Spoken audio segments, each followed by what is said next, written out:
আজকে কিন্তু আর অতিরিক্ত ভাজাভুজি বা মশলাদার কোনো খাবার দাবারের রেসিপি দেখাবো না। খুব সিম্পল একটা, একদম 10 মিনিটের মধ্যে রান্না হয়ে যাবে এরকম একটা হেলদি রেসিপি তোমাদের সাথে শেয়ার করব। তো তার জন্য আমাদের এখানে লাগবে মেথি শাক। মেথি শাকটা প্রথমে আমি দেখো পাতাগুলো সব ছাড়িয়ে নিয়েছি। এবারে এটাকে আমি ছোট ছোট করে কেটে নিচ্ছি। তারপরে কিন্তু ভালো করে ধুয়ে নেবো রান্নার ঠিক আগে। তো একদম এরকমভাবে ছোট করে কেটে নিয়েছি শাকগুলোকে, দেখতেই পাচ্ছ।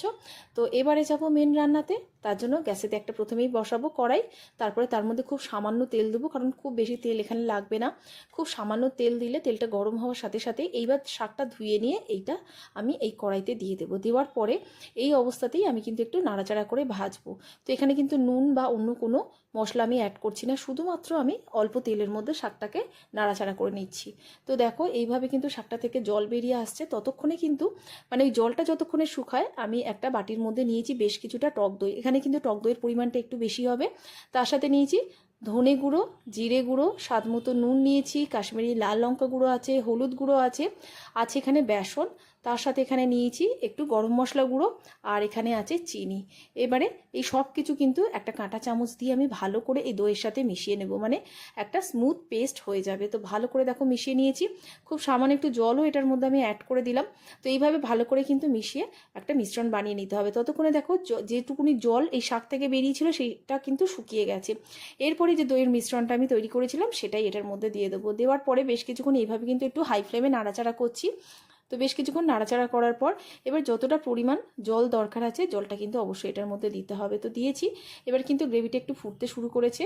তো এটা যতক্ষণে ফোটে আবারও একটা জায়গায় দেখো অল্প একটু তেল আমি গরম করেছি, গোটা জিরে ফোড়নে দিয়েছি।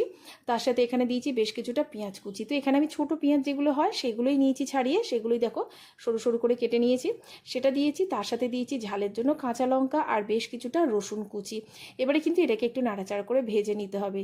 এখানে দুটো শুকনো লঙ্কাও আমি অ্যাড করে দিলাম। এবারে কিন্তু একটু নরম হয়ে গেছে, গ্যাসটাকে দেখতেই পাচ্ছ আমি বন্ধ করে দিয়েছি। এবারে মাঝখানটা একটু ফাঁকা করে নিয়ে আমি এখানে একটু দিয়ে দিলাম কাশ্মীরি লাল লঙ্কা গুঁড়ো। তো ব্যাস এটা দেওয়ার পর একটু ভালো করে দেখো তেলের মধ্যে এই লঙ্কা গুঁড়োটা একটু ভেজে নিচ্ছি। নেওয়ার পরে যে রান্নাটা এতক্ষণ ধরে করছিলাম এতক্ষণ কিন্তু শাকটাও সেদ্ধ হয়ে গেছে। তো এবারে যাব সেই রান্নাতে। এই যে মিশ্রণটা এখন তৈরি করলাম এটাই কিন্তু ওই শাকের উপরে, মানে এটার উপরে ঢেলে দেব।